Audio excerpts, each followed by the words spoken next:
Greetings, everyone. Pete Pardo here from Sea of Tranquility. Welcome to another episode of Monday Night Must See TV with the Hudson Valley Squares. It's talk about concerts we've been to recently night here on the squares because we've all been out and about for the last 2 weeks, seeing all sorts of stuff. We've got in the house today. We've got Steve Keeler, Craig Kaminsky, Chris Allo, Ryan Scow, and Rob Lasanti. What's up, everybody? I think I've seen all of you somewhere or other or whatever in very recent memory. So tonight's just kind of storytelling on what we've been doing over the last week or two or three or whatever. And we've all got some stuff to talk about. Some of these shows will overlap because we've all been to a few of the same ones. So Chris wants to go first today because I think he's got the craziest stories to tell us. So, Chris, why don't you kind of start off summarizing your last week or two or whatever? Okay, yeah, I'll run through real quick. Yeah, I definitely wanted to go first because I don't know how long I can stay awake. This has been a rough week for lack of sleep. So I'll just run through it real quick and then fill in whatever details. So my week started the previous week on Saturday, October 15th. I went up to Albany. I saw Judas Priest and Queensryche up there at the whatever that venue is. I thought the show was really great. I saw Butch and Lynn, of course, from the Hudson Valley Squares, and lots of other Sea of Tranquility viewers. On Tuesday, October 18th, I drove down to Philadelphia to see Epica and Sabaton, although, as Steve reminded me 100 times because I hung out with Steve at the show, I didn't stick around for Sabaton because I had a busy week. I'm not the biggest Sabaton fan, so I hung out with Steve. We watched Epica, and then I drove 3 hours home. Next morning, I was up because I had to drive out to the UBS Arena in Long Island. Me and my buddy Sean drove out there to see Iron Maiden and Within Temptation. Ran into a bunch of Sea of Tranquility viewers. And, of course, who was sitting right behind us but the great Steve Keeler. Well, we'll circle back to that story in a second. Thursday, I had the night off. Friday, you didn't have the night off because we had to talk about Hammer Dracula films. That's right, correct.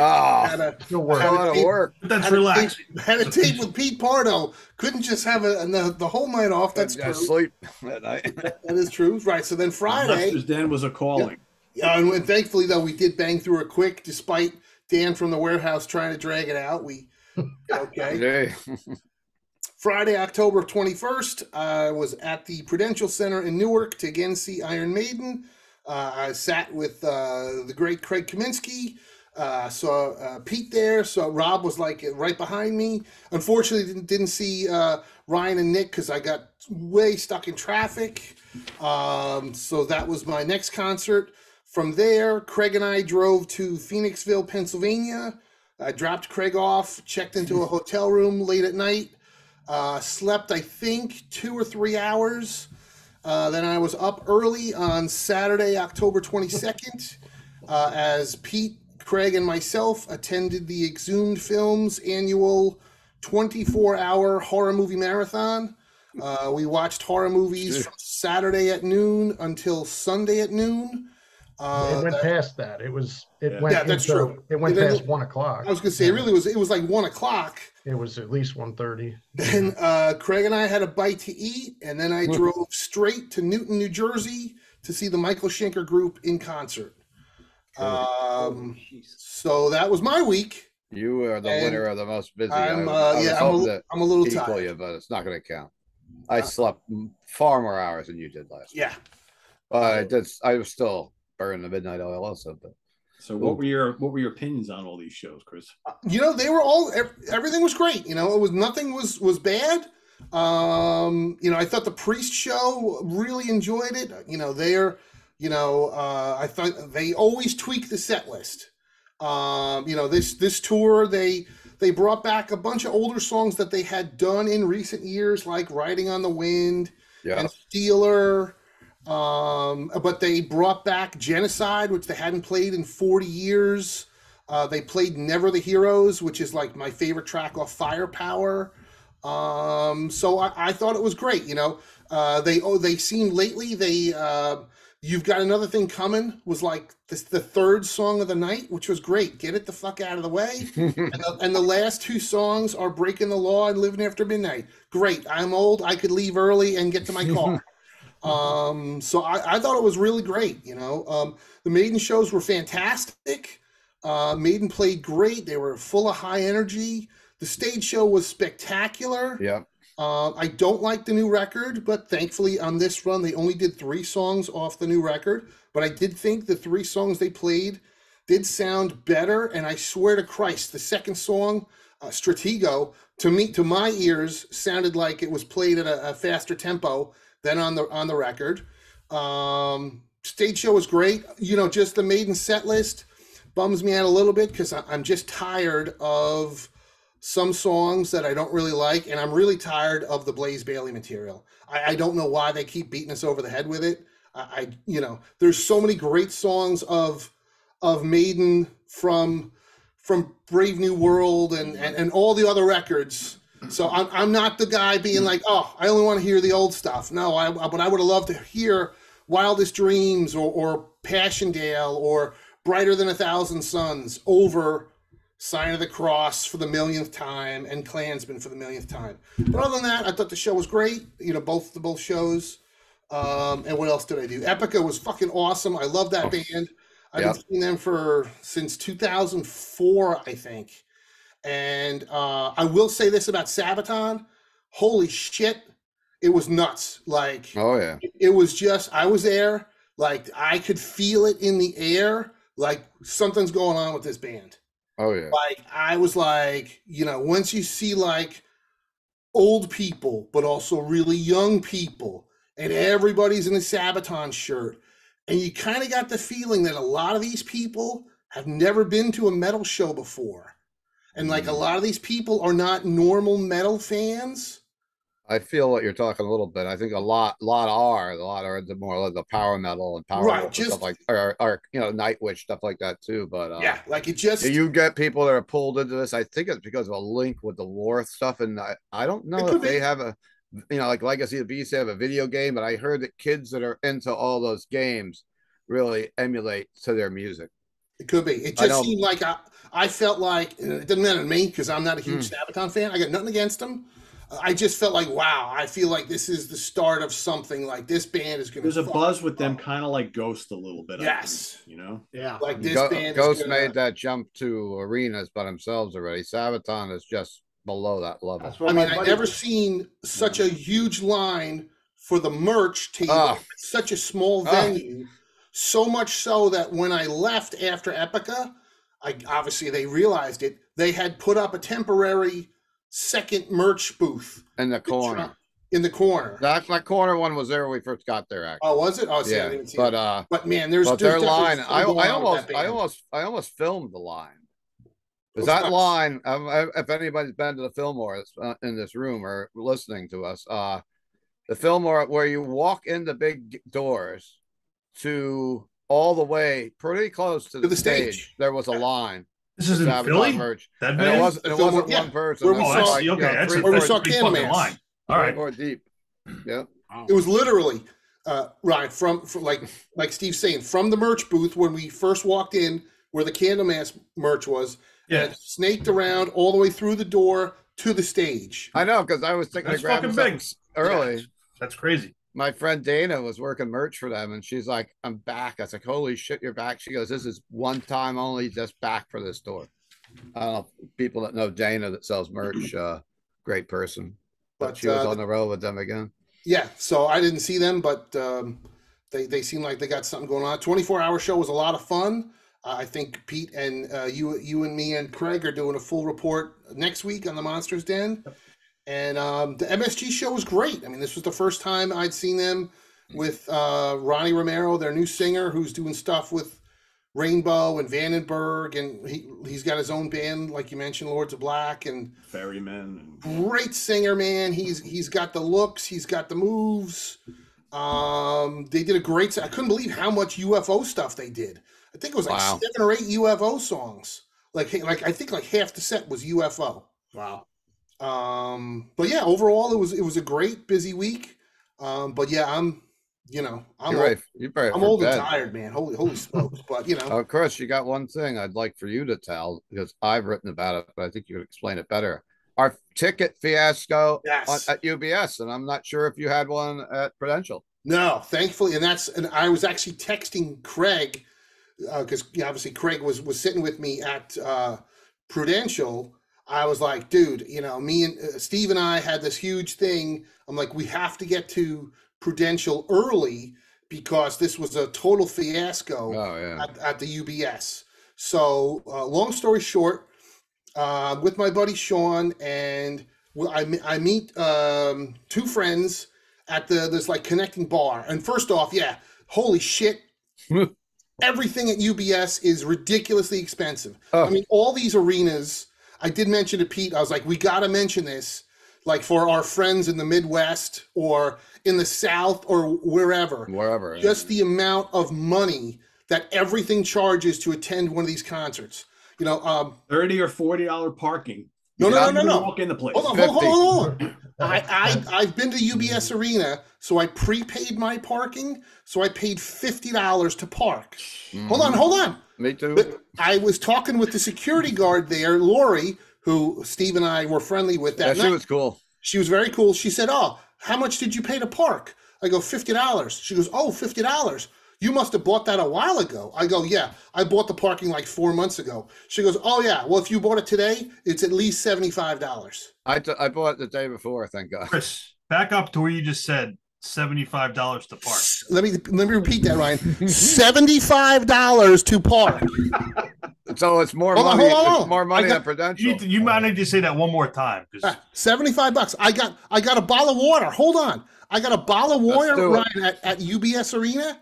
$8.98. Oh, that was cheap. One bottle of water. 90. Wow. Where did they get the 98 cents from? I don't know. Charge $10 at that point. Shall I tell you how much a tall boy of beer is? Can I do that one? Yes. And then, wait, Steve, you got to tell me ice cream. Oh, they'll tell that too. All right, so you can go back to ice cream if you want, but let's say you want to enjoy a beer with the Islanders game or the Iron Maiden concert. Can you imagine being an Islanders season ticket holder? How much this would cost to go out and just hang out with your dad or your son or something and go have a beer? It's $19.65 for a tall boy of can, and that's all they have is tall boys. I think they had some drafts. I didn't price those. So I'm sober then, is what you're saying. Can you imagine going there on a date with a girl and wanting to get drunk? How much is it going to cost? $300. Oh, at least. Chris, I parked for concerts. What that lady say about the ones in the glass, Chris? I think. Oh yeah. If you wanted a mixed drink, they give it to you in a glass. $30. $35. Fuck them. Oh, Chris, I parked in Midtown Manhattan to go to Madison Square Garden. Oh sure, it's more expensive than Midtown Manhattan. Yes. And I didn't pay $75. I probably parked for 6 hours. I paid like $40. So I thought that was a lot. Yeah. We kind of interrupted your ticket story, but I'll tell mine just a little bit to lead in. I go in with my phone. I stick it in the machine. It doesn't work. Like I'm standing there for like 10 minutes while everybody else is running to get the event shirt, and I'm just stuck there. And then it doesn't work. Finally, they send me over to another booth. And then they say, okay, you got to go back to Ticketmaster. Then they bring an actual ticket out, give me a different ticket from where I'm sitting in the same section. And they ask me if my name is Dora. I said, no, my name is not the Dora. Explorer. Yeah. As I am. Okay, Dora the fucking Explorer over here. So I go in and I have my seat on the phone. So because I'm confused enough already. And I said, well, we're in early. I go looking for my seat. I can't find my seat. I said, well, maybe it's over here, but I think this is 103. I'm not a dummy. I've been here. Dora's got your seat, Steve. A million times. So then I asked there was a very nice usher there, an older gentleman. And I asked him, and he walks over with me. He goes, your seats are under freaking blankets, like you know how they covered off the seats on the they want to keep you nice and warm. Well, they sold us a seat on the one side that did not work. So then I go to this other seat that they gave me another seat that's still blocked by a curtain. So then all of a sudden I go walking upstairs and I hear a familiar name yelling my name, who I just heard the night before in Philadelphia. It was Chris Allo. And we'll let you go from there because Chris is in a VIP seat because he had the same issue on the other side of the stage. Yes. So, yeah, my story is very similar. I go in with my buddy Sean. My two friends, they were sitting somewhere else. They got in right away. The tickets are on the phone, which I fucking hate. Yes. Can't stand that concept. Yes. But anyway, the wave of the future. Yeah. Oh, yeah. Because this is so much better. I even said that. Although the people there very soon it'll be in your hand. Oh, no doubt. So they're trying to scan it. It just keeps coming up. It says unsuccessful scan, and they're like, "Oh, turn the brightness up. Turn the brightness up." Okay, that didn't work. Then they're like, "Oh, well, wait. This is the ticket that's in your wallet, right?" They go, "No. Go get it from Ticketmaster. Show it to me in the." Okay. What? Nope. That's not working. Nope. You know what? It's the machine. Try the other machine. Okay. Like 10 minutes. Finally, they're just like with Steve. Finally, they're like, this is crazy. Let's go get somebody. So they go get somebody. They come over. They're trying it with him too. And he's trying it for a couple minutes. And it's like, oh, no, wait a second. What's your name? And he's like, they bring me over to this Ticketmaster counter. Yeah. But they didn't ask if my name was Doro. Dora. They asked if you were Udo. Yeah, that's what I should have said. I'm look at my license. You're the other one. I'm Uli John Roth. Yeah. So they pull up his envelope and they're like, okay, here's the situation. There was a staging issue with the production side of Iron Maiden. So you had to get moved from where you were. You're on the exact other side of the arena, but almost the same exact seats. They're great seats, best in the house, blah, blah, blah. So you're good. Okay, fine. Give me the tickets. So they're paper tickets. Okay. So now listen. You got to walk up the flight of stairs to get to the main concourse. Yeah. Then I walk all the way around the arena. Then find my entrance. Walk down 200 steps, maybe, I don't know. And yeah, Steve is right.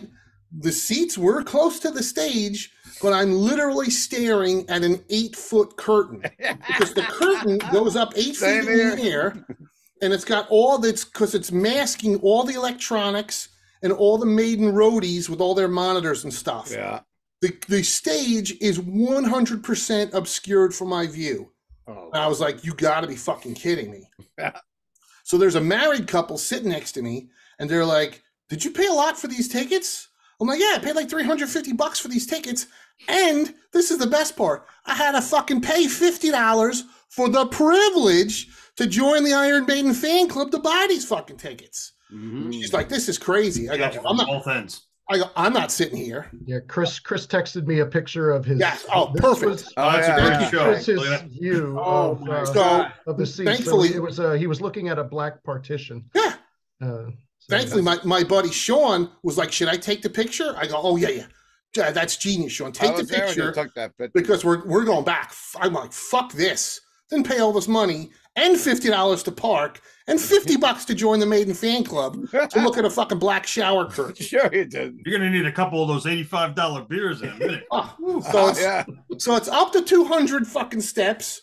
Around the arena, back down another 50 steps to go to the ticket resolution center. Oh, yeah. And I'm explaining this to the lady, and she's like, looking at me like I got 3 heads. Yeah, they all know. So she's like, well, where did you get those tickets from? I got them from Ticketmaster. They need to change. She goes, well, go. I don't know. I can't do nothing. Go back to them. So then I got to go back in that little room, and there's all these old ladies with all these old maps. And now I got to wait online, explain it to them. They're like looking at me like, huh, what? So the little guy that had helped me. Oh, he's the best one. Like 20, I think his name was David. Like 20 minutes earlier is like, what's the matter? What's going on? So I'm like, I said to my buddy Sean, I go, show him the picture. So I explained to him, he goes, oh my God. He goes, I'm so sorry. They start pulling out all the old, you guys remember, when in the old days when you were buying tickets from Ticketmaster, they had the maps. Yeah, they still have that shit. They're like looking, they're all looking at each other, they're looking at me. Finally the guy goes, and it was like, you know, get the blue wristbands. And they looked at each other. Yeah. It was almost like, get the bat phone. You know, with like, and I'm like, what? I love Commissioner Gordon. Look, the blue wristbands. So he gets the blue wristbands, puts them on me, and he's like, okay, I'm going to take you to these seats. Like, I'm going to walk you myself. So, okay. Bruce Dickinson himself is going to parachute in. That would have been good. Dust off their seat for you.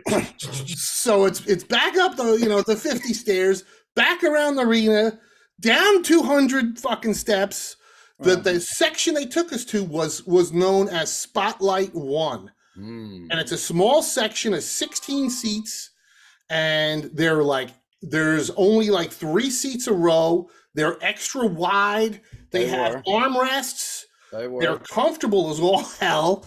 And they were like, pick any seat you want, whatever you want. You sit down, and we were very close. It was a great view. You know, it was a little bit to the side. You were. Fuck it. At this point, I didn't care. You couldn't see Nico. Well, that was the biggest problem was you couldn't see Nico. But also the real problem was on the other side. Had I been in my regular seats, I would have been on the side of Dave Murray and Adrian Smith. Oh, you got the Yannick side. Now I'm on the fucking Yannick side, and I got to look at Twinkle Toes all night. Hitting your head with the guitar. That's the side we were on for Newark. That was the unfortunate thing. Yeah. But then, so long story short, you know, once the seats were okay, me and Sean are sitting there, and he's like, "Hey, is that Steve Keeler up there?" And we see Steve starting to walk down.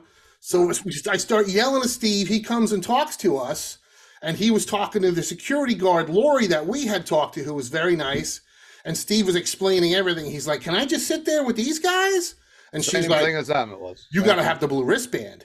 And Steve's like, "How do I get that?" So I was explaining to Steve, and I did feel terrible because Steve's like, "All right, well, come back with me and show me where." And my heart was still fucking pounding. You're like, "No, Steve, I'm not moving. I can't do it." Another 100 stairs for Steve Keeler. I'm like, I'm sucking wind, dude. I'm like, I love you, but I can't do it. I'm like, but this is how you do it. Pointing me out. So then Steve was Hercules, man. You got to go up here. You got to slay the dragon. Steve did go. And then if you're dying of thirst, you have to spend $18 to drink. $9 for fucking water. You're probably pretty thirsty after 8,000 steps. Yeah.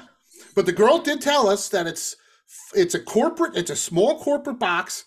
It's $500,000 for the year, and that only gets you the 16 tickets, 16 seats for the hockey games. And that if you do this and you wanted to go to any concerts, then the corporation then has to buy the concert tickets. Oh, the 500,000 don't cover it. That's like the high roller section, I guess. Yeah, for some that reason, only gets you the hockey games. I was a little upset because I thought Pete would invite us to his box. It said Pardo all over it. It said Sea of Tranquility. That was the Sea of Tranquility. He sold all the seats to VIP somebody else. Yeah. Leather seats. But anyhow, the ice cream sandwich we forgot about. The Chipwich, I don't even think it was Carvel. Ice cream sandwich was advertised at $15. Oh. Yeah, I mean the pricing is just insane. Ice cream sandwich. What a bargain! Yeah, that is ridiculous. My God. But yeah, I thought all the shows were great. You know, that was Queensryche, by the way. You know, I thought they were really good. They actually did 2 Todd songs now, which I thought was interesting because on the first leg, when Queensryche opened for Priest, they didn't do any. It was all Jeff Tate material. Yeah. So I thought it was cool that they did some of his stuff. And again, they seem to go over well. I think they're a really good, a choice for Maiden. I know a lot of people didn't like for Priest rather. I was gonna say, I know a lot of people didn't like Within Temptation opening for Maiden. Yep, I'm one of them. You know, but in my opinion, there have been a lot worse opening for Maiden. Raven's Age. You know, Steve Harris's kids' bands. Yep. Both of them. And, the old Within Temptation stuff, I really like.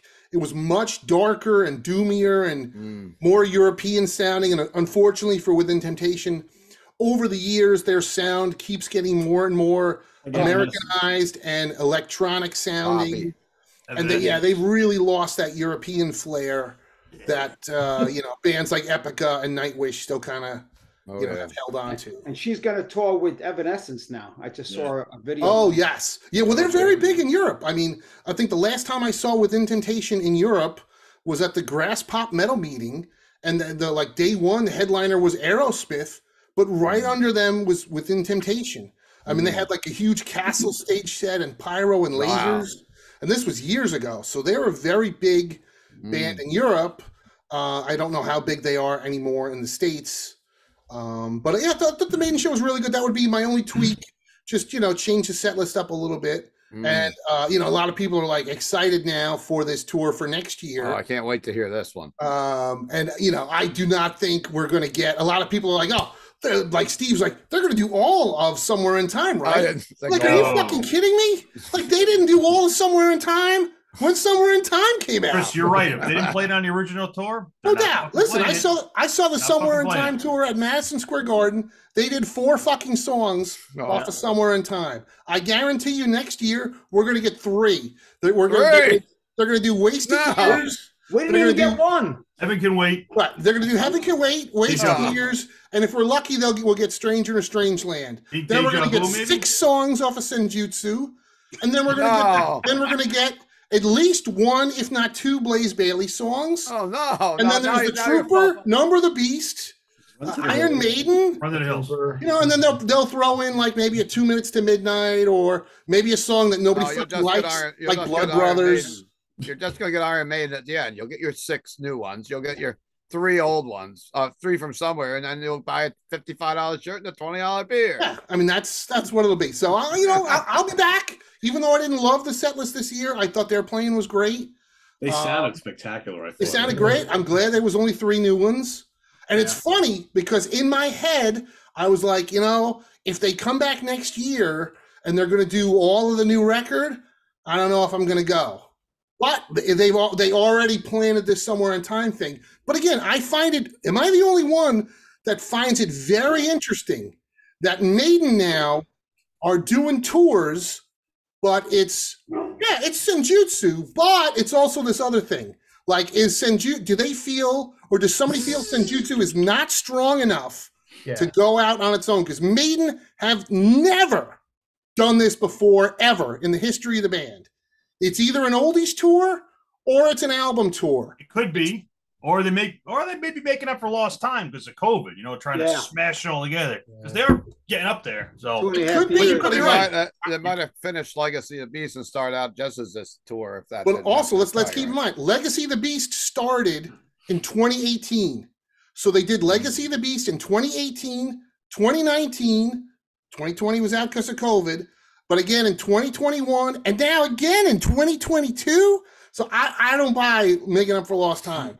I just think somebody thinks, well, maybe Senjutsu's not popular enough, although they sold a shit ton of shirts. So I don't know. It's been selling a lot of copies. But again, they're coming back next year, and now it's the Senjutsu tour, but it's also Somewhere in Time. A little extra flavor. Which, again, I think is very funny. Sorry to do a rant here, Pete, but I think it's very funny when you read the press release when Steve Harris is talking about, we've never really visited Somewhere in Time. It's like, oh, did you forget the Somewhere Back in Time tour? Which was 2 years. That was 2008 and 2009. Yeah. So what songs did they do from Somewhere in Time on that tour? They did Heaven Can Wait, if I remember right, and Wasted Years. And Caught Somewhere in Time. Wasted Years are no. They did not do Caught Somewhere in Time. They didn't do Caught Somewhere. Did they do Deja Vu, maybe? No. Nope. It was at most of those 2. They don't do that tour. No. They sure don't do Alexander. Madness is what Caught Somewhere, the Somewhere Back in Time tour, if I'm not mistaken, maybe Rob's looking it up. That was the tour where it was called Somewhere Back in Time, but they were highlighting Somewhere in Time, Seventh Son, and Power Slave. Yeah. So all the stage show was set up around that, and they did a couple songs off of each record. I really enjoyed that tour. You're right. That was a great tour. Don't get me wrong. But, it's just funny where Steve's like, well, we never did Somewhere in Time. But Steve figured they were only going to play a few songs. Don't throw me under the bus. I figured they weren't playing. Well, I'm saying Steve Harris, knucklehead, not you. Steve Harris, you were saying that Steve was. I thought you were saying that I thought they were going to play the together. I was hoping. That's what you're saying. No, we're not aware. That's not happening. Come up to me. But listen, I hope I'm 100% wrong. We're finally going to hear Alexander the Great. Yeah, you're not going to hear Alexander the Great. Let's just say it right now. Yeah, we're not getting Deja Vu. We can all. We're not getting Loneliness of the Long Distance Runner. Deja Vu's great. It's a great song. What year did you say it was? 2008? 2008, 2009 was Somewhere Back in Time. I must have seen 100 people, maybe 1,000 people wearing those T-shirts, all of which had the Somewhere in Time motif on the shirts. I think I saw that at Prudential Center in Newark too, right? Wasn't it? I know the first leg they did the Garden. If I'm not, or was that one Jersey? That was Jersey. I saw him in home. That was when they flew around. They made the movie. Maybe I did see him in Homedale. Remember, they flew around. They did the movie. Homedale. They did, I want to say the Meadowlands, and then they came back the following summer. I saw it at the Meadowlands, I think. They did. Rhyme of the Ancient Mariner. I remember that. That's right. Yeah, but that's off Power Slave. I saw them at PNC. No, I know. Yeah. Yeah, they just Chris was right. They just did Wasted Years and Heaven Can Wait from that album. But then that tour, they also did Moonchild, The Clairvoyant, Can I Play with Madness? They brought out Revelations, which I think they had not played for quite a while. But then also, so that was the focus. But then what did they do like 2-3 years later? Oh, okay. Or maybe it was like 4 or 5 years later. All right, now we're going to do Made in England with the Seven Sons. Wait. Didn't you guys do the Seven Sun tour as part of this other thing? So I don't know. I'm going to go every fucking time. Yeah, I'm still going. At least twice. That's me. Crazy. Sorry to derail it, Pete, but it's okay. It's all right. I think that's why people tune in is for these Chris rants. Yes. I think that's probably the most popular. And listen, I still love them. I'm still going to go. And so I hope I'm wrong. This time, I 100%. I hope I am wrong. I hope they do all of Somewhere in Time, and then I won't mind sitting through 6 songs from Senjutsu. Or maybe I'll be like normal kids and just play on my phone. If they play Alexander the Great, I'll eat my whatever. books. And I'm not worried about that happening. I don't know why by then they'll change. Everybody's doing the album tours now. You know, it's like if you get called that, do it. To do it. Just how much money how many tickets they would sell if they just said we're doing Somewhere in Time? A lot. Just fucking do it. I mean, you know what? They sell a shitload of tickets no matter what. Anyway, right? So maybe instead of like one night at the Princess Center, they can do 2 nights. If you remember, shows I saw were fucking packed. So if you remember a few months ago, they actually advertised that they were doing a tour of the new album, and then it switched to Somewhere in Time being involved with it. Remember? For next year, yeah. Yeah, originally though, when they like last fall, they started dabbling. Like, we're going to do the whole new record. They originally said it was in a press release that it was like, okay, this is Legacy of the Beast with some of Senjutsu, but next year it's going to be Senjutsu. Yeah. But now it's not. Now next year is Senjutsu and Somewhere in Time. They can switch. They probably figured it's going to help sell some tickets. But again, that was my point. Is does somebody feel Senjutsu's not strong enough to just go out? Because they didn't do this on any other Maiden album ever. Yeah. It's always, like I said, it's always an oldies tour or an album tour. Yeah. I don't know. So put your thoughts in the comments below. Boom. Yeah. That's right. That's right. Rob, your thoughts on things you've seen over the last week or two? Well, let's get away from Iron Maiden right now because we just talked about it for like the last 20 minutes. I want to go back to a couple of weeks ago when I saw Chris. It was, I don't know if anybody talked about this on the channel, when we saw the Thrash Debate Strikes Back tour, and it was, Testament, Exodus, and Death Angel.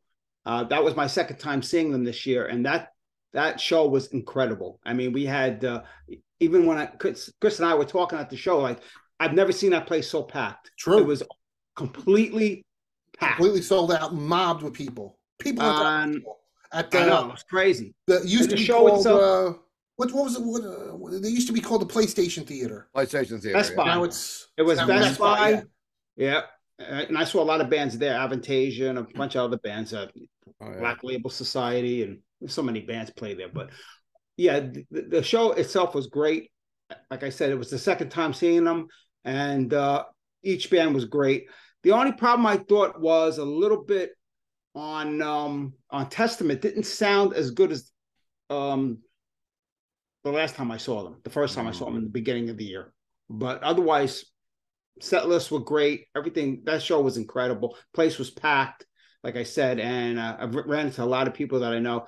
So that was a great show. And then I saw last week was John Petrucci with Portnoy, where I ran into Lynn. Lynn was there, and a couple other buddies of mine. Jordan was there from Dream Theater. Yep. He was there. I didn't get to talk to him or anything, but I saw him, and that show was incredible. The sound in Town Hall that they had that night was unbelievable.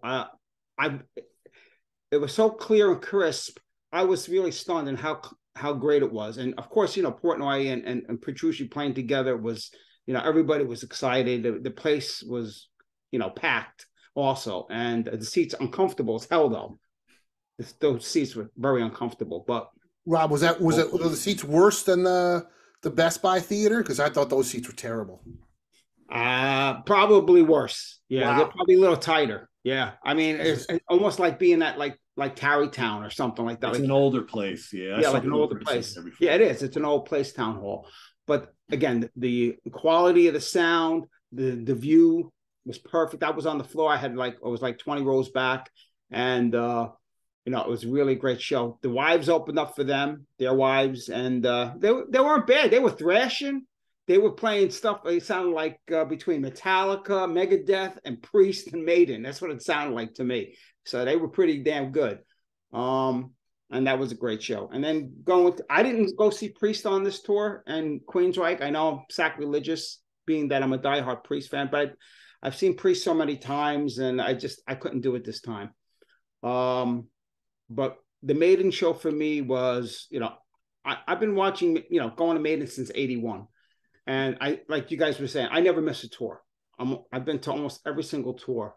So for me, but I have to say this show, and I ran into Pete outside, and I ran into you guys at the Reds, and you guys indoors. I just ran into a lot of people that I know, friends of mine, and Seeing Tranquility folks too. And I have to say though, that place Reds was so packed, it was crazy. Yeah.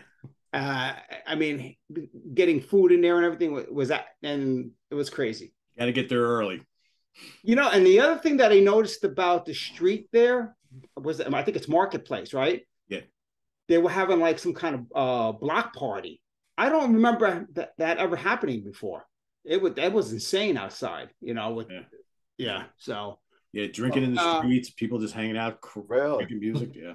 Yeah, unlike Steve and Chris with I had no problem getting it with the ticket, but I am old school too. I'd rather have a paper ticket. I hated when they started with the phones.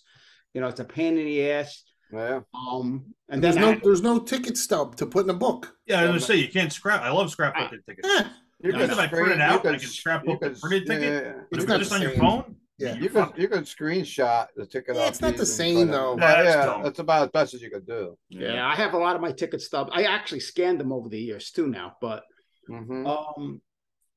getting into the venue was, the lady at the security person was a pain in the ass though. She I don't know, maybe she didn't like me. I don't know what it was, but she was giving me a hard time about getting in. So because I had my camera, but she didn't care about my camera. She just cared about my bag. And I kept saying, well, what do you want me to do? No, put the phone on it. And anyway, I finally got in. And then, like I said, I didn't buy any shirts on this tour. I bought this off actually on the website. But they actually were organized this time. I noticed that the shirt line, they had a line. It wasn't just like, how usually with the merch. It's just like front to back. No, they had it. That's like a in and out. The UBS has had that for the most shows I've gone there now too. Yeah, they had this at the Prudential. They had it roped off and everything. Yeah, kind of like a line you would go on, like a line of the bank, a ride, or the bank, something like that, where it's the way rows up and down. Yeah. So I got to we get to our seats, and then I see Chris and Craig. They're right in front of me, like about 5 seats down, just one row ahead of us. And of course, I got a guy next to me trying to offer me his vape. I'm like, dude, I'm not gonna suck on your vape. What are you out of your mind? I don't smoke anymore anyway. But I mean, it's like that's I was a little fucking weird. Yeah, it was weird. It's a little weird. It's like it's a 2022 of handing you a joint. I mean, he was with his wife, but still, I guess no. But anyway, so and then the show was incredible. I mean, the stage show. I think they upped it this year. The pyro was great. The only thing I had a problem. I don't know if Chris did. He was a little further to the left, but I couldn't see Nico at all. Yeah, that was my one complaint too, because it's like you had to rely on the monitor to see. In fact, like these pictures here that I have, I took pictures, but a lot of my friends were like, "Where's Nico? Where's Nico?" I'm like, he's buried. They did that the last time too. The last tour, why did they do that? I don't know. He should be up on. You know what I mean? I don't understand that. Why is he back? That's the only thing I get pissed off. Everything else was great about the show. I was pissed off that I couldn't see Nico. I mean, he comes out, he throws the sticks and all that. But and like Chris said, the only problem I had with the set list was I'm looking at the set list and instead of Blood Brothers, couldn't you play something else like Mercenary or something else a little bit more upbeat? I understand why they do Blood Brothers, but I mean, I'm kind of tired of that song myself. And why don't you do some songs off why didn't they do one song off Somewhere in Time? Yeah. Nothing. They're not doing anything from Dance of Death anymore. Dance of Death was a great album. Yeah, Passchendaele is a great song, like you said, and and Klansmen and all that stuff. I mean, I was never a Blaze fan. I know it's sacrilegious for some people, but I'm sorry. I never got into Blaze either. And it wasn't, I kind of left Maiden. And that's when I was into the Bruce solo stuff, at that time. So, but otherwise the set list was good. And I don't mind the Senjutsu songs. I didn't mind them at all. I mean, I'm not the biggest fan of the album either. But still, I mean, Maiden puts on a show that, I don't think there's anybody else except for maybe, like you said, Sabaton. I don't know how their stage show was. All my friends went to that show too. They've been busting my chops about going to see Sabaton. Mm-hmm. I just can't take the guy's voice. I'm sorry. That's just me, But Maiden was great. And I'm going to go see Joe Satch on Thursday. So I got that lined up. Ryan, how about you? A little summary of your All right, well, we've discussed Maiden at length, but I got a little extra tidbits. So I went up on Monday to see him in Worcester because I'd rather lick a subway platform than drive to fucking Long Island. Yeah, it was easy though. Yeah, I mean, it's easy, or it can be just hell on earth traffic. And Worcester's crazy. Worcester's crazy. You drove back by yourself? Steve, Worcester is a 3-hour drive. But it's guaranteed no traffic. Long Island, it's 2 hours or it can be 4 hours. Depending on traffic. It can Well, I was lucky. I won the crapshoot at 2. Yeah, so I just said, oh, fuck, I'll go to Worcester. I paid $20 to park. Cheaper. Now, this is just me. Maybe this will change as I get a little older, but I can't watch shows. I can't sit in a seat and watch a show. So Maiden I love because they always have general admission. So every show I see Maiden at, I get the GA tickets right up front. So I got GA for that. Went in. Sound I thought was better in Newark, but I mean the Worcester show was sold out. It was at the DCU Center. Got to hear a lot of Boston accents. I go in there. I went up by myself because no one's like, same as you said. I'm not gonna drive to fucking Massachusetts on a Monday. Get out of here. So I'm standing there. I'm like, I'm fine going by myself. I don't give a fuck. I'm just there to see the band. And then I turn around. I'm looking, and a buddy of mine from fucking Dublin, Ireland, is standing right there. Wow. He came over for totally unrelated, just on a vacation. And he's like, fuck it. He's like, I was in Boston. I'll take a bus. So he took a party bus out, came out to see Maiden. So we were hanging out for that show. The nice thing about being up front in GA, I caught one of the drumsticks when he did right after the encore for Aces High, the second encore. Almost bounced off my hand, grabbed it right out of the sky. And of course, it's upstairs. So I forgot to bring it for the show. The dog's chewing it up right now. No, that's I'm going to frame that and put it on the wall. That's going to be safe. So then, I met you guys at Reds on Friday, and then the total opposite of Chris's ticket fiasco. We walk out of Reds. I'm with Nick, a bunch of people. We're like, all right, let's go in. I got GA tickets again. I want to go. Obviously, the thing about GA is you can't drink because you can't piss. Because once you're up front by the stage, you're up front. You're not fucking leaving. You're not going to the bathroom. You're not going to get a beer. You're not going to shoot the shit. You're locked in there, which is kind of the only thing that sucks about it. But whatever. It's a young man's game. Yeah. You go up there, you stand there, you deal with it for about 3 hours, and then you're fine. So I'm like, all right, time to go in. We were bullshitting a little too long, but whatever. So there's a line going around the building. So I'm like, I got to get in the GA line, and it's snaking all the way around. And one of the guys, there's like 3 entrances, and a guy's grabbing little groups of people off the line. Like, all right, you go to this machine, you go to this ticket machine, you go to this, and there's the metal detector and all that. So I'm just standing there bullshitting with Nick and everything. And I got my fucking Iron Maiden cape on, Nick's got his fucking cape on because that's what we do because we're maniacs. And the guy just grabs me and sends me into the machine. So I didn't wait in line for a second. I'm like, all right, I don't know. So whatever. So I walk in, I didn't wait in line for 5 seconds. I got right up front, like 3 feet from the stage. Then Nick, everybody else came in a minute later. I saved them a spot. I thought it was great. speaking of, no, I didn't drink beer there. This is the Prudential Center because I knew it's like $80,000. Like I had a piss then. Yeah, and I'm just not going to spend that much money to get fucking drunk. I'm going to say I think it was Fear of the Dark. That 3/4 of the way through the set, there's this guy standing in front of me. Me and Nick. This guy kind of looks like an Arthur Fonzarelli type, Motorhead jacket, standing there with his girlfriend, singing every song, having a great time. And this guy that must have paid $1,000 to get drunk, just drunk as fucking shit, just totally leery-eyed, delirious, wandering in. Just now he's trying to push his way through this guy and his girlfriend, totally oblivious. And now it's going to turn into a fight. This guy's like, get the fuck away from me. He's got his fist up.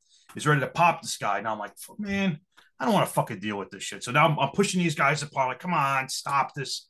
And Nick's like, Ryan, move over a little bit. So I take a step back.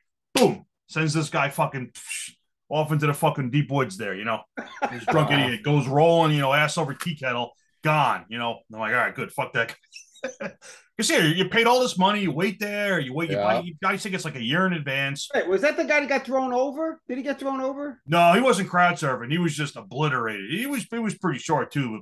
Hey, you pay like all this money, some people you pay $1 billion to park, and then you're gonna have to deal with some drunk idiot trying to start fights like in the middle of this. Fuck out of here, fuck off. So then he fucked off and he went away. And otherwise it was great. I didn't go see Priest. I mean, I love Priest, but I have a lot of other shows coming up, Merciful Fate, a bunch of other shows. So I don't know, just money, time off of work and everything. But the next day, I picked up one of my buddies and we went down to Brooklyn to see a Japanese band called Abigail. It was like an old school little thrash metal and a black metal band. That was down in Brooklyn at a regular venue. So how much did I pay to park there? It was free. Park right on the street. How far of a walk did I have to the venue? About a minute. How much was the beer? $6, and it was delicious. Jesus. I had several. Actually, no, it wasn't Brooklyn. It was in Ridgewood, Queens, which sucked ass to get to. But once I was there, it was all. Yeah, you just said you'd rather go to Massachusetts or Boston than go to Queens. No, Long Island, Steve. Long Island. Fuck Long Island. Queens can be a pain in the ass too, though. Queens. Yeah. Queen. Oh, you know what? Yeah. Well, so I'll tell you what, though. I wasn't familiar with the Ridgewood neighborhood. Like I've been to a lot of parts of the city, but I'm like, you know what? I'm just gonna follow my GPS, which ended up being an asinine decision because the GPS, thinks it's the smartest thing in the world. It's like, I'm gonna save you 30 seconds here. I'm gonna save you 5 minutes here. Get off this highway. Go on this highway. Go down this way. Yeah. So it took me this fucking cockamamie stupid route over the Whitestone Bridge down this way, and at the end of it, we finally get there. And I'm looking, I'm like, you know what? So I bring it up on Google Maps, and I'm looking like, if I went the same way I always went to Brooklyn, and this took this 2 extra roads, we would have been here like 45 minutes ago. Yeah. That's what I get for fucking following Google. So great show. Went up front the whole time. It's like I have to describe this band. It's kind of like Venom, Motorhead-ish kind of stuff, but a lot faster. It's like just much, much more up-tempo. Doesn't really have that old-time rock and roll. So the pit was crazy. Crowd surfers. There was actually a dude hanging off the ceiling, which I haven't seen in a while. I kind of missed that. People crowd surfed them up, and it was like all these. I hope they weren't the fucking fire system, but I guess we would have found out. It was thankfully hot water pipes. Yeah, it might have been a water pipe. I don't know, but he was kind of a light guy, thankfully. So he starts grabbing and swinging from him. I'm like, it's been a little while since I've seen someone do that stupid shit. But great show. Saw a lot of friends. Had a good time. There was a taco truck outside. How much did I pay for the tacos? I think like $4 each. So no $38. I'll make a lot more money. Yeah, well, that's why I like going to these little shows because you don't have to bring $800. Yeah. Bought this T-shirt, $20. Not an $85 shirt. Oh no, I mean I love seeing Maiden, but I usually like going. Basically, one beer at the Maiden show was the entire amount that you spent the night. That's why I like going to those shows. I can go to the ATM. I can take out $60, and I know that $60 is going to get me several beers, a T-shirt, maybe a CD, maybe a patch. And if they had a food truck, I'll get like a sandwich, and I'll have money. I'll still have money in my pocket at the end of the night. But yeah, you're right. If I went into Maiden with $60, I'd have like 1.5 beers. That's 2 beers, and you wouldn't even get a hot dog. Wouldn't even get a fucking hot dog. That'd be $35. And I had a great time. It was a little venue I've only been to once before called TVI. It's like a regular bar, but they actually were nice enough to have like the little curtain in front of the stage. Went back and forth between bands. Wow. So that was good. Good time. And then obviously Merciful Fate coming up. Seeing the Italian thrash band Bulldozer down in Brooklyn, St. Vitus, and going up to Montreal to see the Irish band Primordial coming up soon. So a bunch of shows coming up. A lot going on. Voice is still fucking shot from the Abigail and Maiden shows because I am one of those guys. And I do like Senjutsu. Do I like the Blaze songs? I like them, but like you guys say, I'd rather hear a lot of other songs. But I'm one of the people, I knew the lyrics to every single song that they played. So my voice is fucking shot from singing along to every song. So, and when they tour next year, I'm gonna fucking go at least twice, maybe 3 times. You know, I don't even give a fuck what the set list is. I don't even need to see it. If as soon as those tickets go on sale, like Chris says, I'll pay that fucking $50 to get fucked over to join the fan club. Fucking every time, you know, you know you're getting fucked, but you're just like, all right, you know. I didn't join the fan club this year, and because I want the GA, I have to get the general admission tickets. Yeah, sure. So you got to get in early. You got to get in early. It's just what you got to do. So you know you're gonna get fucked. You get fucked. You know, you go to the show, you have a good time. So it's just how it is. So. Well, you could roll the dice and buy them on StubHub for $35 and save 15. If anybody is going to comment in the comments that I dropped a few too many F-bombs, I'm dropping a couple for Lynn because Lynn's not here today. Yeah, Lynn's not here. I sprinkled some extra F-bombs in there for her. I'm doing a little bourboning for Butch. There you go. See, look at that. See that? I think Craig is as well. There you go. Steve, how are your summary of your journey? Well, you know, we've gone over a lot of it, but I'll do my 2 points. I did 5 concerts in 7 days last week, and I did a 3-day racing festival here at the fairgrounds. This is my first day home, but I did sleep more than Chris, so he got me beat. So recently I saw I did see the Attack of the Bay Area Thrash Tour. It wasn't Attack of that Robert went to, but I didn't include that because it was a few weeks ago for me, but that was a great night too. You know, seems like it wasn't that long ago either. It wasn't too long ago, but I went to this opening night of the second leg of the 50 Heavy Metal Years tour. Of course, Judas Priest with Queensryche. You know, Queensryche was supporting the new album, so I do understand, and I would hope they would play some from Todd's because of that, and I think that's why they pretty much had to. They just dropped the album a week ago, and I was really looking forward to hearing a couple of the new songs, as I dig that record. So to me, I don't want to say they stole the show in my opinion, but they were tight. They were great. And I had great seats. I got like a 3rd row in Wallingford. Wallingford has the award for the place that has arena style bands and has the cheapest beer. You can get a draft beer there for $9. You get the tall boy can for 13. And they have like I think a hamburger is only $5. So Wallingford, if you want to get drunk and go see Priest or Maiden next time I come around, that is a cool place for shows. Yeah, it isn't bad, you know. But you know, they performed an 11-song set, and they blistered off with Queen of the Reich, Warning, and Force, and NM 156. You can't get much better than that for the first 4 songs. And you know, then they played the track from the new album, Behind the Walls. Great song. And they also played In Extremis, and I would have been happy even seeing them play a couple other new ones. New album's very strong. And then with no set list to search to see what Priest was playing, it was like the 70s for both of these bands. You had no idea what's Priest going to play, because now it's easy. Like Chris brings a sheet with, you know, he brings it's like the program. Here, Steve, you know, you see what they're playing, and then you get to know. And if you want to film a clip or something, you know what song's going on. So Priest, it was like the old days. Had no idea what the set list was going to be, and there was tons of surprises. They truly switched that around. I agree with Chris. I give Priest a lot of credit for jumping out and doing all these different songs. Where Maiden was more like cut and dry. It seems like if you're getting a song, it's something they'd played before.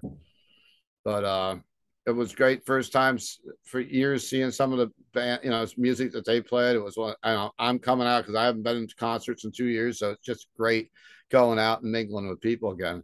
But they blasted through Riding on the Wind, Heading Out the Highway. Jawbreaker, I thought was great. Never the Heroes, which is you don't hear too very often from the new album. First time they did it, right, Chris? Yeah. Of course, you got the classic Beyond the Realms of Death, kind of instead of maybe Victim of Changes, which I was waiting for, and it didn't happen. Judas is Rising. Surprise of the Night, of course, was Genocide. I also was pleased to hear the Halls of Valhalla. I really liked that song. Yeah, from like too, yeah. And Hammer and the Anvil, solid, great see Halford on stage. No Nostradamus? What's that? No Nostradamus, but look at that. They did Screaming for Vengeance. Yeah, someone was. I know how much Chris loves that one. What was it? Was it Chris? Someone took a picture the other day, and so they were talking about going to a show, and it showed Judas Priest Nostradamus on their screen in the car. Oh, Bryce that was Bryce. Yeah. Oh, it was Bryce. He held up a cheeseburger in front of the radio. Why were you listening to that? I think Bryce did say he liked that album. Yes. Yeah. I mean, I don't hate it either, but that's another story. for another Great time. to see Halford on stage. I just miss a little bit of the intensity of the younger Halford running around, but of course, age will catch up to all of us, but he still puts on a great show. Then I went to the stinker of the list, which is on my birthday here in Paramount Theater. I maybe shouldn't call it a stinker, but it wasn't great. It was the Floyd Experience, so we are kind of happy.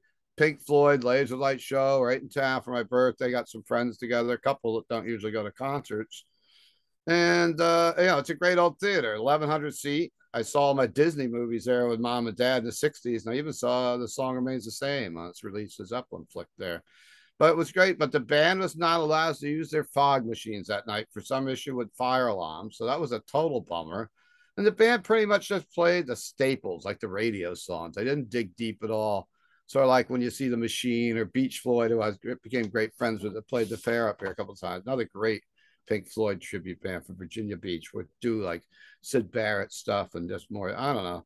Wasn't the best that night. So Tuesday, I decided to go like I did years ago and hit a couple shows in a row. I wasn't sure if I could do it, but Chris proved that anyone could do it because Chris goes out for 18 days now on the road with 2 hours sleep and 24 hours of horror movies and fucking maniac and cheesesteaks in Philly, and he's still here to talk. So I went to a brand new venue for me in Philadelphia, the Fillmore, to catch the war and War's tour, the North American tour with Sabaton and Epica. Epica kicked off a 9-song set with Abyss of Time, the countdown to Singularity. Man, they just come out. They're so tight. I thought that they were really impressive that night. I'm a bigger Sabaton fan, but Epica, I've been listening to both that and the new Sabaton a lot after seeing them. But they, of course, the amazing Consigned to Oblivion. They closed out with is so epic. Of course, they're Epica, so it should be epic. But Sabaton played an 18-song set to a packed house, opening up with a great video tribute on screen of the involvement of the United States in World War One, which was what this album's about, is a World War One themed album. And they kind of showed all the different people and how the U.S. kind of helped push that war over, and how the United States had become heroes to the world. And they opened with Ghost Division. Highlights to me were Stormtroopers, Red Baron, Attack of the Dead Men, Soldier of Heaven. They did Night Witches, was a great song, which I talked about on an episode here a while ago. That was about the Russian fighter pilots of World War One that they would just glide in, and they were female pilots. They became the Night Witches, they were named. Swedish Pagans, both of these bands' latest releases, I've been on my rotation a lot since seeing them. Then Wednesday, it was off to visit the newest arena in the Metro New York City area and home to the New York Islanders, of course, to catch the Legacy of the Beast tour at Iron Maiden Within Temptation. Not being too much familiar with Within Temptation, I found them okay. They were entertaining, but it wasn't, they could have got Saxon or somebody else. But I'm sure Scal would rather stand up front for Saxon for all these bands he's tortured with. I would much rather have seen fucking Saxon than Within Temptation. I was sitting with Chris, as we both talked about earlier, and it was weird how hadn't seen shows in so long. It was just me, and then I'm seeing two Dutch-based bands open up for two bands two nights in a row, consecutive days. Kind of weird. And I met Mr. Allo for a drink before Epicon Sabaton the night before. Of course, we end up sitting together at Maiden, like we discussed. And Maiden performed a 15-song set. We talked about all this already pretty much. I would complain too about the plays, Bailey, but I think, wow, did they pull off that Sign of the Cross with that stage and everything else? It's pretty theatrical, pretty epic. And then on the weekend, I tried to do what Chris did and not stay home at all. I was every waking hour, I was outside pretty much at the fairgrounds here in Middletown. Hundreds of cars racing on the track, plenty of food, fire pits everywhere, parties, people I don't see all the time. It's kind of like it's the end of our season for the racing family, and so we all hang out. We have a New Year's Eve party on Saturday night, which is crazy. And it was my 53rd consecutive time going there on that Sunday for a race. That first time was after Sunday school with my parents in the 60s, and I remember people being dressed up in the grandstands, because people dressed up in the 60s to go to sporting events. Yep. So I guess the question on here tonight, when we get done, who wins this battle this week? Did Maiden win? Always the epic battle, or Priest? Who do we like better? I'm going with Maiden. I just think the stage show, and it's much more energy than Priest in the current moment, even though Priest was great. The energy of Sabaton. I know Scal hates them, but they're amazing live. I'd rather lick the floor. As we talk about how they're growing, you got to remember before the pandemic, the PlayStation Theater was closing and never being back. It was being turned into something else again, and they sold that out months in advance with Hammerfall. Like they sold that out the day of, and they never had another show. And it was like they were scalping tickets for a lot of money for that. Steve, I think that kind of kickstarted the little feud between us there because you won't ride in the car with me now. You're afraid I'll torture you with Sabaton. I saw them open for Overkill years ago at that theater. Oh, I'd rather have a 1986 Mike Tyson punch me than watch the band again. It's one of the worst things. I just fucking hate them. And you like what you like. I know you hate them. I think I got you a shirt if you ever want. I know you do. I know you love to talk about them. And we have fun. You like things that I don't like. I certainly do. Things that you don't. So it makes the world go around. Yeah, I get. Still remember the comments. Scal won't go to a show with me anymore because I played too much Sabaton the last car ride we were in together. There was some truth to that. He would not. He won't ride me anywhere. If like Rome was on fire, he wouldn't get in the car. Good thing we don't live in Rome. Rome, New York, or like Rome, New York's on fire, and I'm the only ride out. He's like, but you're not going to listen to Sabaton, right? No, I'll put on Camelot or something for you. Oof. How about we just listen to good old Black Sabbath? Torture Sky with symphonic metal. Everybody. Oh no, you know what though? I'll tell you what though. I might bag on those bands a lot, but I fucking love the Italian band Rhapsody, who are one of the originators of symphonic metal, and arguably cheesier than any of these fucking bands. They are over the top operas and you've got your peers to look up to. You're not really allowed to like certain things with your status in metal. So I mean, maybe at home, maybe one of those posters comes down when we go dark and the Sabaton flag drops down. And he rocks out. He goes, "Oh, don't tell Steve or anybody else." Oh, I tell everybody. I'll tell you right now. I hate Sabaton and I love Rhapsody. I don't have any Rhapsody shirts because they're a little hard to find, but that's what it is. All right, Craig. Oh, can I mention one concert I'm going to? Sure. And I think you're going to, and I think Chris is going, maybe a couple other people. And the beers are going to be cheaper than UBS Arena. It's Friday night. Oh, yeah. We're having the Rock Fantasy Halloween and Quinn Spins costume party. There's prizes for costumes if you feel like dressing up. If you don't want to dress up, just come as a metalhead. And we got Tower, Heavy Temple, and Sun Voyager. 3-band bill. It's free. Beers are like $3.50. So put that into math. How many can you drink compared to UBS? You can buy your friends a six-pack. A lot. Good food, everything else, and it'll be a fun time. And come see us in Middletown if you're in the area this Friday night. It's a free show, free metal. Bands will be selling merch. Come support. Time to start, Steve. 7 or 8 o'clock. I think it's 8 o'clock, but if you want to get there at 7, and you can go bowling, or you can have some wings, and there's decent food, good food there. We got an arcade, there's a billiard hall there. There's a lot of fun. It's kind of like an old Sportland USA for those that haven't been there, lived in the area. And then we have a show coming. It's not my show, but I want to talk about it. On November 11th, we have Aggression with Wrath of Typhon and Vicious Blade, I believe, isn't it, Scal? I think Scal's away, but his friends are promoting that. I'm seeing another show that night. And then we got the Black Friday, which is Morpheus Descends, All Out War, Winter Nights from New York City, and Necroptic Engorgement for Black Friday. It's a food drive, so bring a non-perishable. And that's it. I'll shut up and let you guys finish because we're going a while. Lots going on in the future here. Oh yeah, Merciful Fate's coming too, and Cannibal Corpse, and Dark Funeral, and Immolation. It's all good shows. Yep, never ends. All right, Mr. Spinal Tap.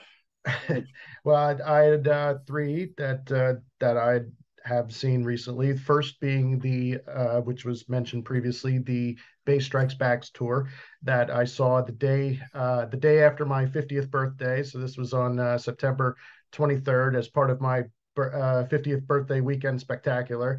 So that's I saw that at the Sherman Theater in Stroudsburg. And when we parked at the event, which was for free and only about a block or so from the theater, while walking on the sidewalk, I see a gentleman in front of me, and it's like, oh, that guy looks familiar. Well, here I met for the first time Mr. Keeler. And he was with someone, so we only spoke briefly.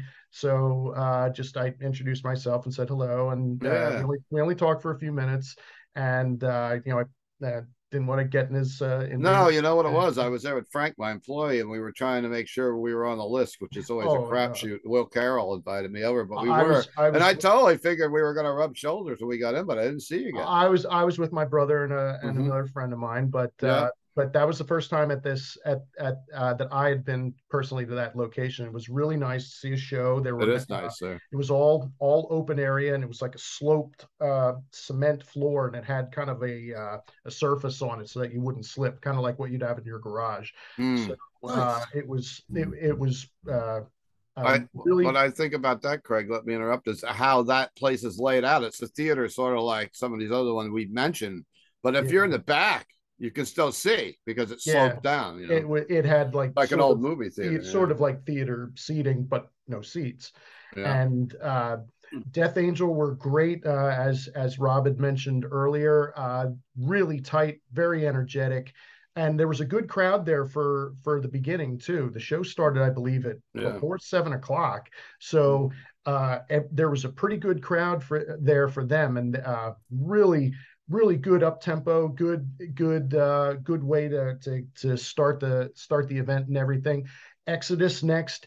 They were my personal favorite band of the night. They were spectacular, I thought. And what more can be said about seeing Tom Hunting out there playing after his cancer diagnosis, and just giving it his all, and really playing so well, and playing on songs like Death Amphetamine and the beatings will continue until morale improves, and just really high energy, doing his thing. I mean, it was nothing short of inspirational to watch him play that night. So it was really cool to see that. And Zetro just, getting the crowd going and everything. And he was just rooting the pit on and everything. A couple times you could read his lips. He was saying, well done, to the people there in the pit. And they and Death Angel had just fantastic sound, I thought. When Testament came on, I thought they were a little louder, and distorted. That's a Testament thing, way. Craig. They always seem, I don't know why, but they always seem to play too loud, so then everything distorts. Yeah, it seemed to just to be a little too loud, and also a weird thing. You know how Iron Maiden will play all of Doctor before they start, before they come out. Testament played the entirety of Bad Bad Leroy Brown by Jim Croce before they came out, which I thought was a little weird, to hear the whole song, because it was like, okay, well, maybe just a little bit, but it kept going, and everyone was kind of like, are they going to stop? Is this going to? But it kept going. But really, really good watch. Really very enjoyable show watching them play. But another thing also, just it was a pleasure to watch Dave Lombardo work. Oh yeah, at this show, just to see him doing his thing, and you had a really nice vantage point of him. You could see his head, but when you watched it would be his right hand. It was like he was conducting a symphony, like when he would hit the cymbals for everything, and playing on songs like DNR, and just anything that was just so fast and energetic. And he had been off for some of the tour dates on this. I believe he was filling in either for the Misfits on some of their shows, or so. Luckily, he was back in time to play at the show that I attended, who was filling in?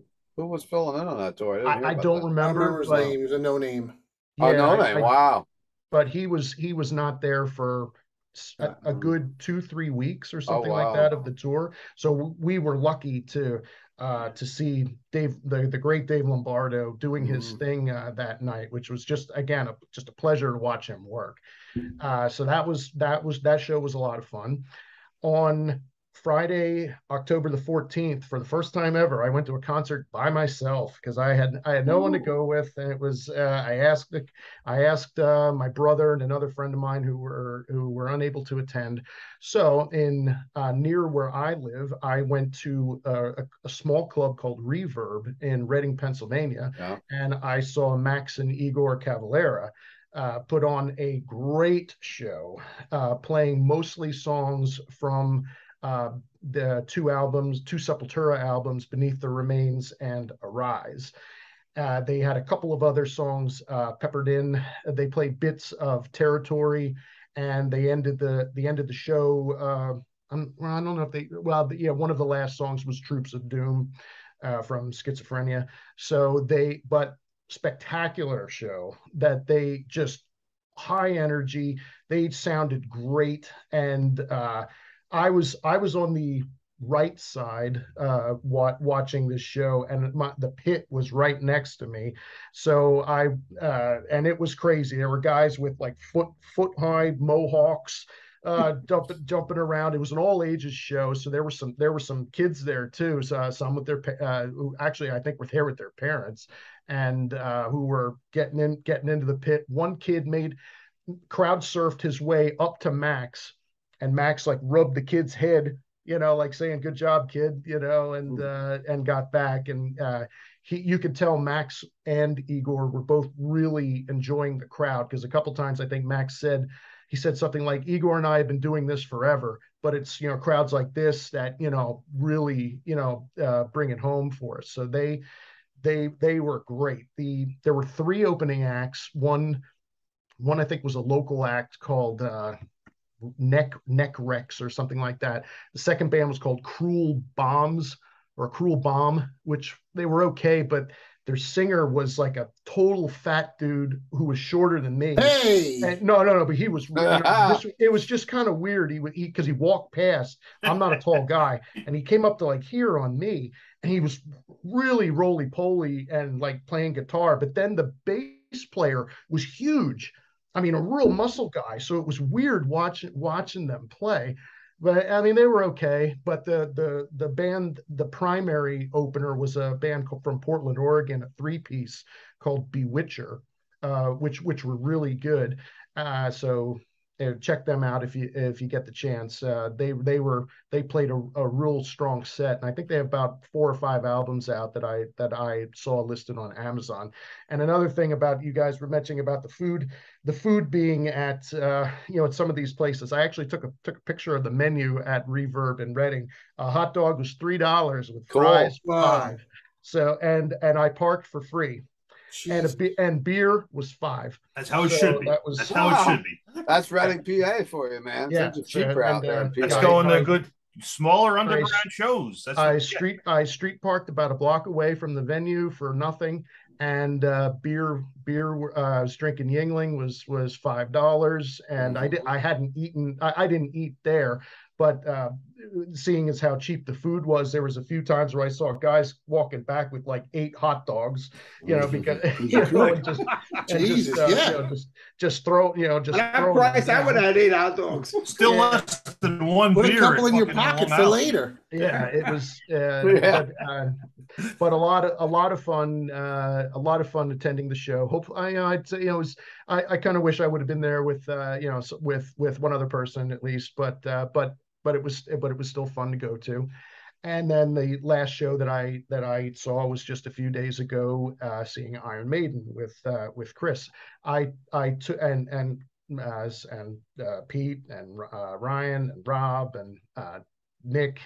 So it was I ended up taking 3 trains from my area to get to Newark. It was supposed to be 2, but for the strange the first set of trains were one stop away from 30th Street in Philadelphia, and all of a sudden the conductor says, "Everybody off the train and get onto that one over there across the way." So everyone just end of the line here. Everyone just empties off, gets into another train. They take us to 30th Street. I took an Amtrak then to Newark, and went. I was to meet Chris initially, but he had been stuck in some traffic.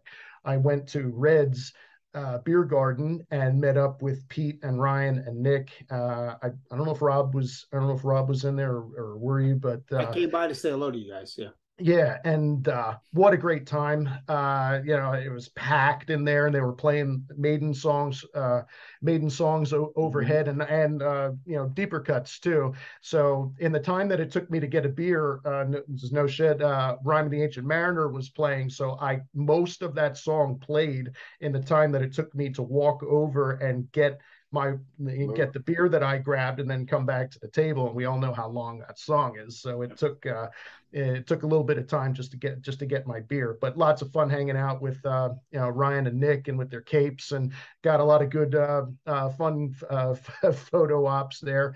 Met up with Chris, and we sat on the Yannick Gers side, so it would be the right side of the stadium. Flipping that guitar. Of the arena. It was bizarre. With the leg up. Spinning it around. And it's one of those things where it's like the train wreck, you don't want to look at, you cannot look away. I mean, and it was like he would put his leg up on the he does, and play, and it was just really bizarre watching him, and he did. Well, the Yannick fans are going to be screaming at us now. He is he more bizarre? I take nothing away from his ability or anything, but just visually, it's just bizarre to watch him do his thing. As Rob had mentioned earlier, it was a little disappointing or so that you couldn't see Nico unless you were dead center, but luckily I could rely on the monitors movie screens were right there, so that was really cool. I took a handful of pictures and videos of some songs. I would have liked some different songs. I mean, if you think about those two Blaze Bayley songs, are 20 minutes of time, so it's like you could play at least 3 other songs if you took those out, and or play a shorter Blaze Bayley song like Future Real or something like that. I don't know, but if you absolutely have to play one, you just play Phantom of the Opera and solve everybody's problem. I agree. Nobody's and I personally, it's like if you had to limit yourself to only one Di'Anno song, I would probably choose a different one other than the song Iron Maiden. I would pick a different one, but that being said, the songs that they played very well, and Bruce's voice was way better than I expected it to be. Hearing him, especially during songs like Flight of Icarus, where he would have to raise his voice at times, and just really exceeded my expectations in his performance. So that Tom Hunting too. He also beat cancer. But both those guys. I was thinking that the whole set. I'm like, Bruce sounded fucking great, because I went to one of his spoken word shows a couple of years ago when he was talking, and he had a pretty tough go. I mean, obviously cancer is always a tough go, but he had a pretty tough go of it. He sounded fucking phenomenal. I was really surprised at how well he sounded. And of course, during the show, a couple of times I said to Chris, after seeing Jim Baki's Facebook post about Steve Harris and his cargo shorts, Steve Harris is wearing the cargo shorts. It's like, I think I'll steal this from somebody else that I saw. I was more offended by Bruce's man bun, on his head than the cargo shorts. But the man bun got a lot. Yeah, of hate I'd rather not see. I'm okay with the cargo shorts. That from Mission. Although I read this online and I didn't put 2 and 2 together, because whenever I see some fucking some idiot out in the world wearing a man bun, I'm like, listen, you're not fucking Toshiro Mifune, so you shouldn't have a fucking Japanese fucking samurai man bun. I read online, and I didn't put this 2 and 2 together, that Bruce was doing it for the first 3 songs because that's the Japanese part of the show, and then I was like, oh, okay, then that's okay. That makes more sense. But then he left it in for most of right. He probably put it back in for Flight of Icarus so he didn't burn his hair off. Yeah, probably. Yeah, I could feel the heat. I could feel the heat from those flames up. Yeah, and it was a real deal.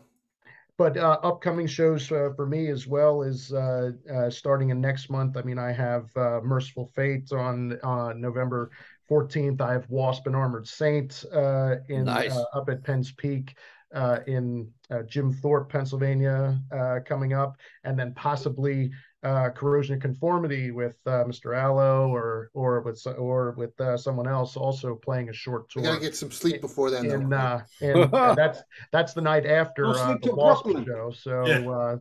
Possibly seeing that one.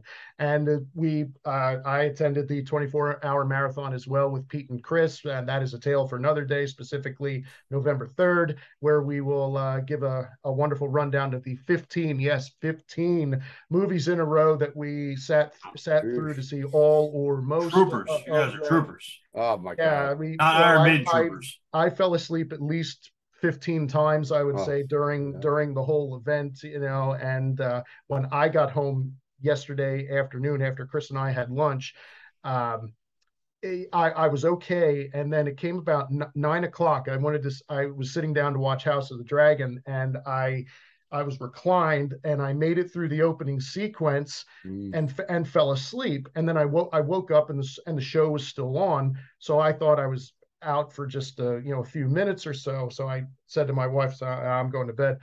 I look at the clock; it was 9:45. I was out cold for 45 minutes and I had no idea. It felt like I was out for like 2 minutes or so. So it was like let's do the time warp again, where I just completely out of it for that. So, but a fun event. And again, we'll go over that in a Monsters Den week from this Thursday, November 3rd. So looking forward to that. Cool. Yeah, I mean, I only went to the Maiden show at Prudential. That's all I did over the last 2 weeks. And I've got the Merciful Fate coming up in a few weeks as well. But my opinion on the Maiden show, I thought Within Temptation sounded fine. They were okay. I'm not a huge fan anyway, but I didn't think they were terrible. I agree with Chris. I like their older stuff a little bit more. I find their newer material very generic. She's got a great voice, band is tight, but it's whatever.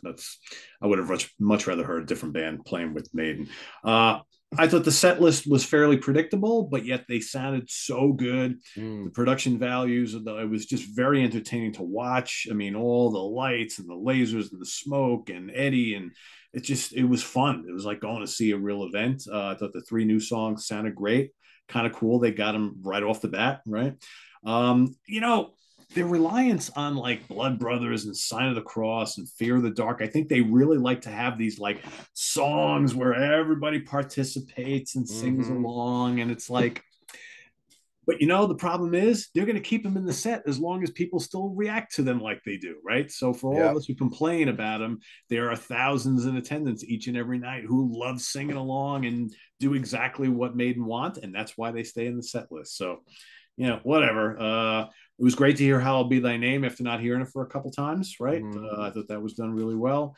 I'm not a huge fan of Iron Maiden, the song. Never really was. I would much rather hear any other song from the first 2 albums. Charlotte the Harlot. Let's hear it. Whatever, anything, right? And then 22 Acacia Avenue. Just get that double tap, Charlotte. You're dreaming. I know it ain't gonna fucking happen. We're gonna hear Sea of Madness next year. Or even Sanctuary. Sanctuary is like a 3-minute song. You could blast that out. They used to end the shows with that, with Bruce singing it. So I tell you though, putting the Klansmen in the encore though is like, that's just You want the encore to be boom, boom, boom, boom, right? And I don't dislike the Klansmen, but it's like they have so many other songs they could play, and it's like you're right though. It's that sing along, freedom. They give you the whole. They want you to sing along, Cal. Yeah, and I did. I sang along. Good boy. It's the whole thing. But so that's that's my take. I had a great time. I thought it was really, really good. I enjoyed them more than I did the last time I saw them, which was, I don't know, a couple of years before the pandemic or whatever, because I don't catch them every single tour. I usually kind of skip a tour depending on what they're touring for. But it was good. It was good. I'm looking forward to Merciful Fate. because I have never seen Merciful Fate live. Really? So, yeah, that's crazy. Yeah, so that'll be really cool. And we got the October 28th at Quinn's Pins in Middletown. We got that. Don't forget, for those of you watching who live in the area or maybe want to travel to it, we're also doing like a record store day Saturday afternoon, November 5th at Rock Fantasy. So we'll be talking music. You can shop for music, play pinball. There's all sorts of cool stuff there. We'll probably record some of the conversations and things during the day. So that'll be a fun bunch of hours Saturday afternoon at Rock Fantasy in Middletown, New York. So come on out for that. It's also free. We'll be doing some t-shirt giveaways and things. So, yep. Cool. So, well, free unless you want to buy stuff. Then, of course, it's not free anymore. And we want you to buy stuff. So, and there is a concert in Middletown if you feel like hanging out, go to a show at the Paramount. There's a Queen tribute that night. Yes. So come hang out at Steve's Record Shop. There's a brewery next door, has great barbecue as well. And then after the afternoon, head on down the street and check out a Queen tribute band. So it's a full day. Pete, I got one thing. Nick wanted one of us to mention it. That he said, "Someone please say how I didn't mind the set list at all. But if I had my way, I had them drop Fear of the Dark and Blood Brothers. They were incredible, high energy, and wonderful to behold. I was happy. Maiden rules. The new songs from Senjutsu sounded excellent live, and the stage set for it was second to none. Samurai Eddie was fucking hot." Yeah, Samurai Eddie was cool. One of the two. That was pretty cool. Nick was pretty. I've seen a lot of Maiden shows with Nick, and he's, if you know him, he's a fucking maniac. And he was pretty low key through that whole show with Newark. And we were driving home because we went down together. And he's like, usually I'm up singing every word, fucking just like me, knows every word to every song. And he's like, nah, this time I just wanted to soak it all in, just nice and low key. He's like, I just kind of watched it. I wanted to watch them play. I wanted to watch the solos. I wanted to watch the transitions.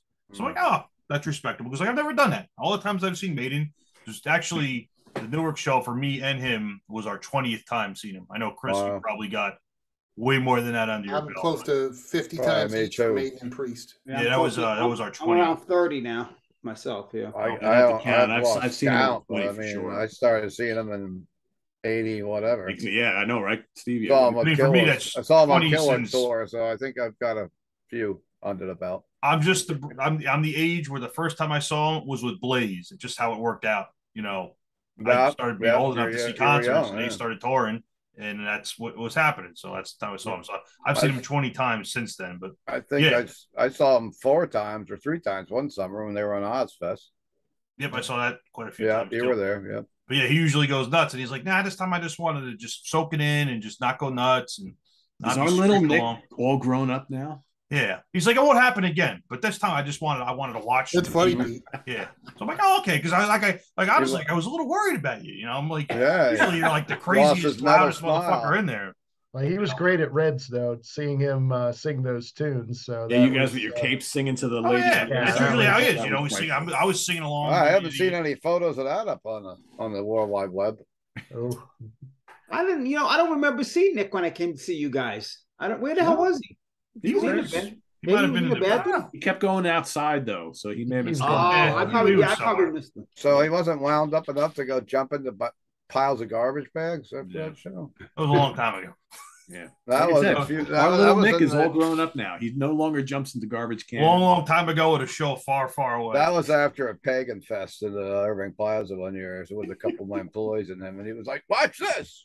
Wow. Yeah, he jumped into a pile of trash in Midtown Manhattan, and I'm like, that used to. So it must have happened with you too, because you weren't at pagan fest. That could be dangerous. I said, Nick, let's talk about the danger of dirty needles, my friend. Yeah, don't forget about those. Or broken fucking glass. It doesn't. Or anything. Never know what's in there. Anything. But you live and you learn, or you don't live. I don't know. But, yeah. So we had a good time. That's all that matters, right? That's why Chris wants to stay up and talk to her another 24 hours. Chris, let's keep Chris awake. What do you want to talk about, Chris? Let's rant. Steve Keeler's favorite candy bar. Stop on this video. Chris is going to move like 10 feet over. I feel like somebody took the air out of all my tires. Right along a cobblestone with nowhere. Aren't you glad there wasn't another concert tonight, Chris? No, I don't think I could do one. I don't think I could do one more. See that? I think I went to the all-you-can-eat buffet, and I'm finally full. I bet. I have the same Michael Schenker show tomorrow night. Schenker, though, you will enjoy it. Last night, so it's a great show. Yeah, he's always good live. Always good live. I mean, Schenker's up here in Stroudsburg Thursday night too. Yeah, I have it at Glenside at the Keswick. Cool. Cool. Chris, you're gonna watch a horror movie? No, I just did. I did AEW from the other night before coming on, and I don't know. I think it might be. I heard you still have to watch your Secret Satan film. I can't do that tonight. I have to do Secret Satan. Looks like Chris gets some sleep. Yeah. Yes. You can dream the about low battery light is blinking on Chris's head right now. You can dream about Secret Satan instead. That the red light is blinking. It's like battery low. Yep. Chris, it's an hour 40 now. Low tire pressure lights blinking. You didn't cut the hour. Chris was That's what I told Peter. I had to go first. I was like, whatever energy I had, it was. But you hung out for the. We got all his energy out of the way first, and he's been. And I tell you what, your segment was over the top. It was the best. Load is blown. Yep. Next time we go, I want everybody to buy me a $15 ice cream sandwich. That was crazy. Beer. Now Chris is like one of them Walkman players in the battery. Hey, could you imagine what do you think a banana split costs if you gotta take out a second mortgage? Do you remember what the security guard Lori told us? She told me, she's like, this is at UBS Arena. She's like, we do have budget beer and budget water. Where? But it's only at the Heineken bar. I don't know where the Heineken bar is in the arena. Obviously, it's only one. But she says beer is $10 there, and waters are only $6 there. Oh, only $6! What a fucking steal! Wow. I think that's what we paid at. Saints be praised. Ice cream sandwiches are only $8.99. Yeah. Potential. Well, I've seen pictures of that place. It must have cost them millions and millions and millions of dollars to build it. It's a gorgeous they're trying place. to make their money back, man. They're trying. Well, make it on somebody else. It's a big inconvenience when you go to see a concert. But can you imagine if you're a passionate sports fan going there to see the Islanders? That's a good point, Steve. Like years ago, I did that with my dad for the Devils. We wouldn't be able to afford to eat. You better be a passionate, rich sports fan. You have to be. They've outpriced the regular Joe to go to. Passionate millionaires. Yeah, for sure. Yeah, that's why we like to go to smaller venues. Yeah. They want people to buy their season passes and spend big bucks. The Coliseum must be really run down now. Yeah. Without an Islanders team anymore. That's what I like the show that like Craig went to. $5 beers, the one I went to, $6 beers. Friday night, $3.50 beers here. That's my scene, not $85 for a beer, $3,000 for parking. Yeah, I got a soda at the Prudential Center, and weird enough, they charged, I think, a tax on it, and it was almost $7 for a soda. Yeah, they charge tax on the beverages at UBS too, which even though it was in a bottle, and I got it. The guy didn't even get it. I had to go get it. Yeah, give me $30. You go get your own soda. Yeah, I could make my own soda. Yeah, crazy. All right, everybody. There you have it. Our concert journeys of the last couple of weeks, all summarized for you here tonight on the Hudson Valley Squares. If you're watching and you've seen anything kind of different over the last few weeks, put it down in the comments below, and we will go check that out. And till next week, visit us on the web at www.seatranquility.org. We're on Facebook. We're on YouTube all together.